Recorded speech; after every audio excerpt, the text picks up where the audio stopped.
A great nuclear war takes place on Earth, after which the survivors are struck by a plague. People survived as best they could, hiding in settlements scattered across the continents, praying only for the skies to finally clear and the ocean to breathe again. In 2013, several decades after the war and the collapse of modern civilization that followed, a nomad travels on a mule through the post-apocalyptic wasteland that was once the state of Utah. The man surveys the scorched desert and remembers a winter that lasted 3 long years in the barren, poisoned ocean. Now, for many days, he has been walking through lands where people once lived, but now only wild animals roam, those that miraculously survived. Soon the man reaches the remnants of a settlement where the wreckage of cars and buildings still stands. His mule immediately runs toward a puddle of water, but the man pushes the animal away. He must first check if the water is safe to drink. He tests it and concludes the liquid resembles turpentine more than water. However, this does not deter the mule, which brings an amused smirk to the man's face. While the animal drinks, the man enters a ruined diner and, sitting down on a couch, pretends to watch TV and read previews of upcoming television shows. Suddenly, a sound of something falling echoes behind him. The man grabs his rifle, but it turns out to be just a small antelope, scared of the human and eager to run as far away as possible. Startled by the animal, the man thoroughly searches the place. Finding an old vending machine, he breaks it open. Discovering several packs of real cigarettes inside, the man feels like a rich man and says so to his mule. He spends the night in the old building. When morning comes, the man explains to his mule that his main rule is to avoid civilization at any cost. That's the only way to stay out of trouble. Then he brushes the mule's teeth. Later, he arrives at a settlement where a one-man play based on Shakespeare's poetry is being performed on a small wooden stage for the residents. The show delights the children and the few adults in attendance. One of the women accompanies him on an old piano, making the performance rather engaging. In gratitude, they invite him to the table. Hot soup is on the menu today. Suddenly, the bell rings, signaling the arrival of the Holnist army that dominates the area. The townspeople reassure the traveler that the bandits rarely kill anyone nowadays and admit they are forced to share their supplies in exchange for peace. But the man chooses to hide behind the nearest house. Soon, the Holnist patrol enters the settlement. Their leader, General Bethlehem, demands to know what is going on. One of the children recites a poem he remembered, but this only irritates the general. The settlers didn't prepare enough game meat, yet somehow had time for a play. He announces a conscription into his army, selecting suitable men based on age and ethnic background, personally inspecting the population, and rejecting anyone with non-Caucasoid blood. Seeing this, the nomad tries to quietly slip away, but one of the kids notices him and waves. General Bethlehem sees this too. The man is captured. He tries to protest, explaining that he's just passing through, but he is struck in the head and loses consciousness. Sometime later, he and several other selected men are brought to a Holnist camp. The general announces that a new life is beginning for them. From now on, they are soldiers in the unified army of Nathan Holm. He asks what each man did in the old world.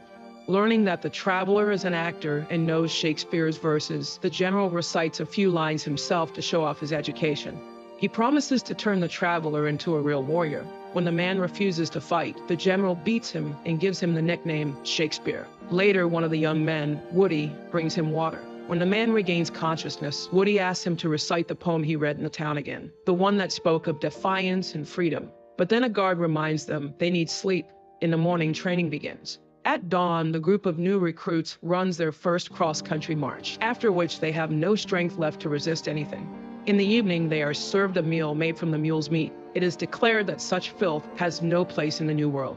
Shakespeare barely manages to suppress his true feelings. Meanwhile, General Bethlehem's aide, Captain Idaho, forbids feeding the last recruit in line for the cauldron, saying that if he's not in a hurry, he must not be hungry. The unlucky man protests, but there's nothing he can do. Then Shakespeare gives him his own portion. The young man swears he'll never be last again and vows to earn the general's favor. Later that night, the soldiers are shown an old action movie, but the audience begins hurling rocks at the projection booth. They already see enough violence and death every day. The projectionist is forced to switch to a beautiful musical love story that reminds them of the happier past. The people settle down, enchanted by the scenes on the screen. The next morning, the general explains that from now on, they will all live by 8 rules passed down by the great thinker Hone. Thus, the number 8 becomes their symbol. Each recruit will proudly bear it as a branded mark on their forearm. The first rule, obey orders without question. General Bethlehem orders everyone to sit. One man finds no chair and is immediately seized and hung upside down. He could have sat on the ground. This introduces the second rule. Punishment must be swift. The poor man screams, begging for mercy, claiming he simply didn't know the rules. The general continues. Rule 3, mercy is for the weak. Rule 4, fear paralyzes reason. Therefore, Rule 5 demands absolute loyalty to the clan. Rule 6, justice can be enforced. Rule 7 states that any clan member may challenge leadership in combat. The general offers to fight anyone who dares, but no one steps forward. And Rule 8, the only punishment is death. With those words, the general kills the man who misunderstood his earlier order. He reminds the shocked recruits that if they work hard, they will always be fed. If they fight well, they will be respected. And if they die, they will be remembered. The general leaves. Sergeant Idaho explains that the last person who dared challenge the general, Colonel Getty, was left without a tongue and now follows her master everywhere like a loyal dog. Later, the general summons Shakespeare and tells him that before the war, he was just a regular electronic salesman. If not for his encounter with Holmes, he would have remained a worthless nobody. Holmes' book became his Bible, and now he's determined to build a new, pure, and just world. He also promises to make Shakespeare a fine officer because he sees intelligence in him, and smart people are in high demand. For now, General Bethlehem orders Shakespeare's binoculars to be given to the scouts and his book of poems to be burned. The man returns to the camp, now firmly set on escaping. He finds Woody and the unlucky one. He urges them to join him in the escape. Woody hesitates, unsure if he's ready to run, but Shakespeare encourages him to take the risk. Somewhere on the coast lies the city of St. Rose, where people still live in peace and prosperity. Their conversation is overheard by the unlucky one, but he refuses to run. He wants to earn favor here. The next morning, the unit led by General Bethlehem sets out on a hunt and eventually reaches an old suspension bridge over a river. The night before, on the other side of the river, the soldiers had shot a lion, presumably an escapee from a zoo. But the wounded beast fled into thick brush and has already injured a couple of soldiers, making the passage unsafe. Sergeant Idaho calls for a volunteer to find the animal. The unlucky one steps forward eagerly, but the sergeant sees he's unfit for the task. Woody, a giant of a man, also refuses to take the risk, so Idaho orders Shakespeare to search the bushes for the dead soldiers and finish off the lion. He's about to offer him a rifle with one bullet, but General Bethlehem, observing the scene, commands to give him only a knife. The man crosses the bridge and searches the thicket. He finds only a soldier's corpse. Hoisting the body onto his shoulder, he heads back. But as he walks across the bridge, he realizes this may be his only chance at freedom. He slows down. At that moment, a plank gives way beneath his feet and he falls into the river. The soldiers on the bank open fire, but the fast current carries the man to safety. Sergeant Idaho orders Woody to jump in and chase Shakespeare down, to kill him at all costs. The unlucky one runs along the riverbank in pursuit. Soon, Shakespeare reaches the shore, where the unlucky one finds him. The man asks the youth to step aside, but he refuses and starts shouting for the soldiers, revealing the escapee's location. Shakespeare is left with no choice. He kills him, but Shakespeare doesn't have time to escape. Woody appears on the riverbank. Shakespeare asks him to think before attacking, saying they can run away together. But then the sergeant shows up and goads Woody, demanding he kill Shakespeare. However, the young man refuses and stabs the sergeant with a knife. In retaliation, the sergeant kills the defiant boy. Shakespeare uses the distraction to disappear into the bushes. The wounded sergeant follows him and ends up in the jaws of the enraged lion. That night, having escaped pursuit, Shakespeare wanders through the rain, barely aware of his path. He is cold and exhausted. Seeking shelter from the rain and chill, he crawls into a wrecked van, where he finds a mummified corpse, a working lighter, a flask of liquor, and a bag full of pre-war letters. To warm himself, Shakespeare puts on the dead man's clothes and starts a small fire with the letters. But as he looks at them, he starts reading, just to pass the time. Then he notices a cap with the insignia of the United States Postal Service. The man warms himself and remembers the old days. In the morning, after burying the mailman's remains and taking the letters with him, the wanderer, now dressed as a postman, sets off. The first settlement he encounters is Pineview, but the townsfolk refuse to let anyone in, as the sheriff declares from atop the wall. To get past the gates, Shakespeare pretends to be a mail carrier and claims he was delegated by the reformed government of the United States of America to restore communication between towns. The sheriff doesn't believe him and keeps him at gunpoint. To convince the townspeople, Shakespeare dumps the letters onto the ground and starts reading out the names of recipients until he calls out the name of one of the townsfolk. The gates open and a blind woman asks someone to read the letter aloud. The message turns out to be from her sister, written 15 years ago, a miracle in their eyes. This opens the gates of the town for the postman. Though some remain skeptical, the sheriff among them, most rejoice at the possibility of the world returning to peace and order. The postman is taken to a room where he bathes, and after putting on clean clothes laid out for him, he heads to dinner. The local bar is full. Nearly everyone has gathered to ask him about the new government. The postman tells them of the reborn Congress, now based in Minneapolis, and of President Richard Starkey, who has abolished all political parties and is working hard to rebuild the country. He says that Nathan Holn is dead, but the people remind him that Holn's followers still roam the land.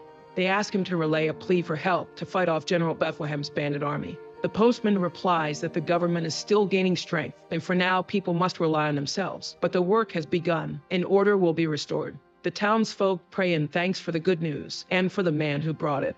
They declare it a holiday and celebrate. The postman doesn't feel well. He hadn't expected his appearance to have such a profound effect on the people.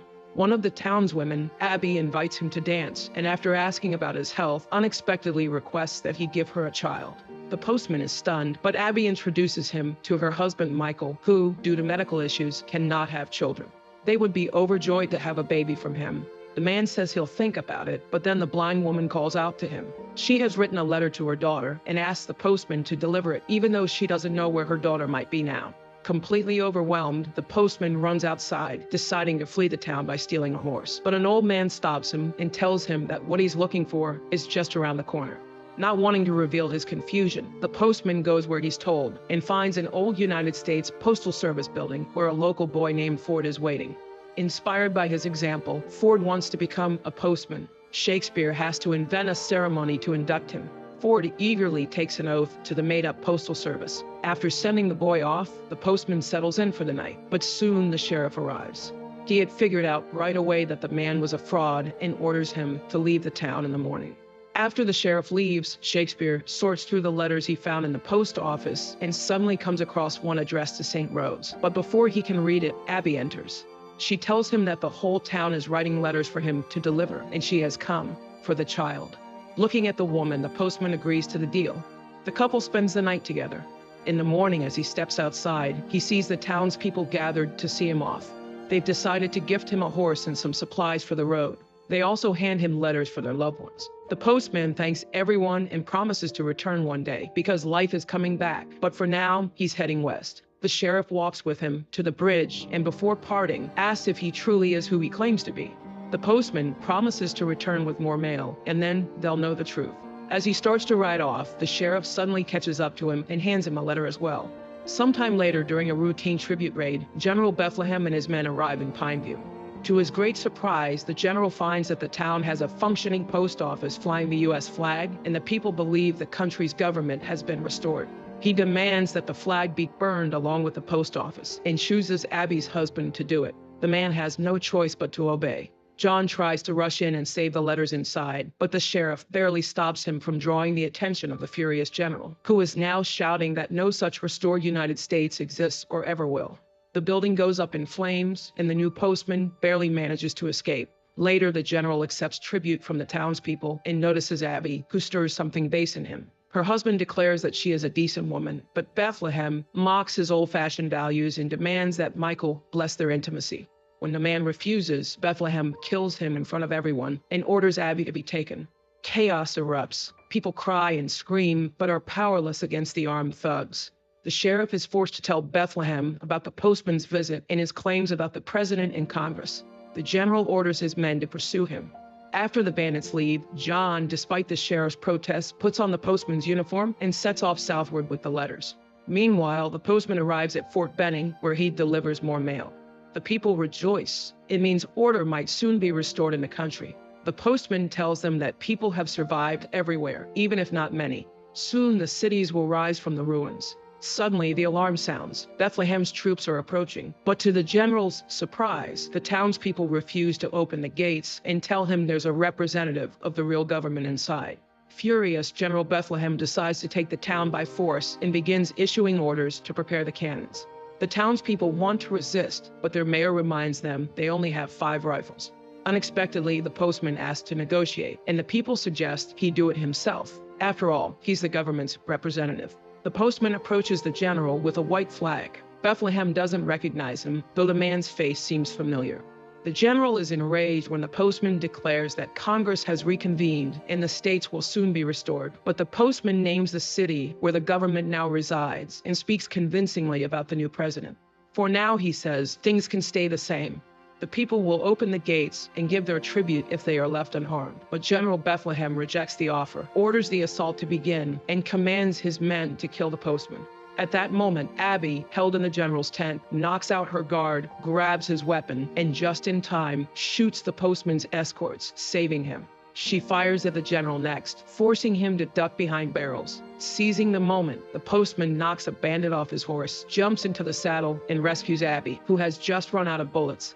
Together, they fight their way into the mountains, where Abby discovers the postman is seriously wounded. But as she tries to help him, one of the bandits catches up with them. He's not afraid of the gun in her hands. He saw her run out of ammunition, but Abby knocks him down and bludgeons him with a rock. The postman loses consciousness. In fragmented visions, he sees snow starting to fall, and Abby dragging him through the mountains using a makeshift sled. A fierce blizzard erases their tracks, and soon the two reach a hunter's cabin in the Blue Mountains. When the postman regains consciousness, Abby tells him about her husband's death. Then suddenly, she puts a knife to his throat. She saw the number 8 burned into his arm, but the man reminds her that she too spent time in Bethlehem's camp and didn't become one of his followers. She's forced to admit he's right. Time passes, and the couple runs out of food. The postman grows weaker and more despondent. Abby decides to slaughter their horse. She cooks him a hot meal, insisting he must recover quickly and get back to doing what matters. But the postman wants no more trouble and avoids any talk of resistance. Abby does all the chores, caring for him, while he lies by the window, staring outside. One day, while fetching water, she slips off an icy log and falls into a stream. Hearing her cries, the postman forgets his injury, rushes to the water, and rescues her. Now he takes care of her, feeding her the last of their meat. Suddenly, Abby confesses she's pregnant, and not by the general. Though Bethlehem pursued her, she never gave in. For that, he beat her regularly. The postman apologizes for what she went through. Finally, spring arrives. One day, the postman is enjoying the sun when Abby points to the now open mountain pass. It means they can return to civilization. To prevent him from backing out, she sets the cabin on fire, knowing it's the only way she can convince him to leave. They descend into the valley. On the way, the postman tells her about the fabled city of St. Rose and swears he'll find it. Suddenly, they meet a teenage girl delivering mail. She's shocked they've never heard of the postman, the greatest man in the new history of the United States. He spat in General Bethlehem's face and returned to President Starkey in the East. All of this was told by Postmaster Ford, who's in contact with the restored Congress. The couple travels with the girl to a small town where they witness Ford reading a letter from the postman aloud to his couriers. In it, he urges them to keep going and continue rebuilding the nation. One of the boys recognizes the legendary postman. Ford runs up and embraces him, explaining that after leaving Pineview, he created a postal network connecting communities across the Pacific Northwest. In addition to delivering letters, the service spreads faith in the government's restoration and calls for resistance to Bethlehem's tyranny. With pride, he shows how 30 routes now operate, served by young couriers, and more are joining every day. The postman meets an old paratrooper who trains the youth, sharing his knowledge of resistance tactics. Meanwhile, Bethlehem's men capture a young courier. Upon learning about the postal service, the general launches a hunt for the messengers. The postman resumes his work, delivering and receiving letters across settlements. More and more people hear from their loved ones, and soon songs fill the towns. Life is returning. One day, the postman returns to Pineview, where the sheriff admits he misjudged him. The postman hands him a letter from his sister, whom he had believed dead. That evening, the townsfolk gather to celebrate. The postman invites Abby to a slow dance, signaling his feelings for her. But after the dance, she quietly walks away, still unsure if she's ready to start a new relationship. At the same time, Bethlehem's men track and kill several more young couriers. The general is furious. The letters contain nothing important, just news of harvests, children, and the dead. But that's what terrifies him. He intensifies his terror campaign, lashing out at the ordinary people of the settlements. In response, the postman asks the old paratrooper to teach them warfare. One day, luring a segment of Bethlehem's unit into an ambush, the couriers completely wipe them out. However, burdened by guilt over the couriers' deaths, the postman increasingly volunteers for the most dangerous routes, much to Abby's disapproval. One night, a burning truck crashes into Bethlehem's camp. Scrawled across it, "Postal Delivery." The bed is filled with the corpses of bandits. The already unhinged general goes into a rage. The conflict turns into open war. Bethlehem declares that he will march north, killing 10 people in every town until the postman surrenders in Pineview. But Ford takes it upon himself to write a letter to the general, declaring that no one will surrender. When the postman learns of this, he becomes furious. More and more young boys and girls are dying. He scolds Ford for acting on his own, but Ford insists he did the right thing. There can be no victory without sacrifice. Meanwhile, Bethlehem captures Pineview, but in vain awaits the postman's arrival. He orders 10 townspeople, including the sheriff, to be brought to the square, not knowing that the postman and several couriers have indeed arrived and are watching from a nearby mountain. Bethlehem gives the order to execute the hostages. They are killed, but before dying, the sheriff shouts that the postman must not stop.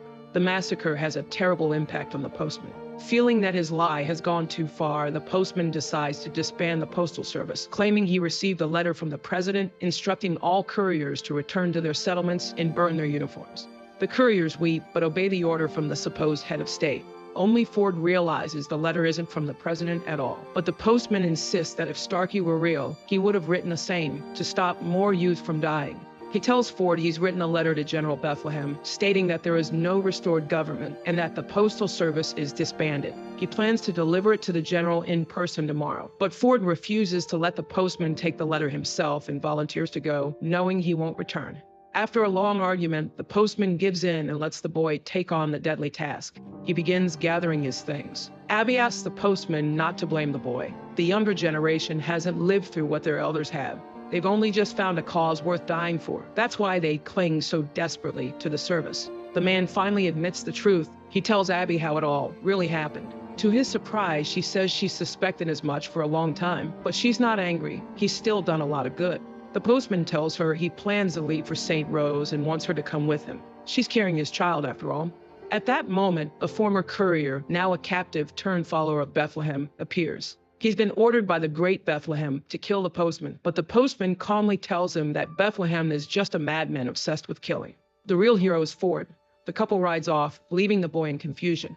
Meanwhile, Ford delivers a letter to Bethlehem. In it, the postman writes that there is no restored United States and no real postal service, but that he still believes it's not over. At that moment, the former courier returns and confirms that the postman really did abandon everything and rode off with his woman. He claims he just couldn't get close enough to carry out the order. The general orders Ford to be executed along with another courier they had previously captured. Standing before the firing squad, the two couriers speak. The second is from California, meaning the process of restoring the nation is continuing. Upon hearing this, General Bethlehem realizes the only way to stop it is to capture all couriers and kill the postman. He personally shoots the boy from California and decides to keep Ford alive as bait. Meanwhile, the postman, Abby, and 3 couriers travel westward, far from Holness territory. Soon they arrive at the settlement of Bridge City, built atop the dam of an old hydroelectric plant. The town is run by a man who, before the war, was a famous rock musician, Tom Petty. He welcomes them and asks them to surrender their weapons, as no arms are allowed in the town.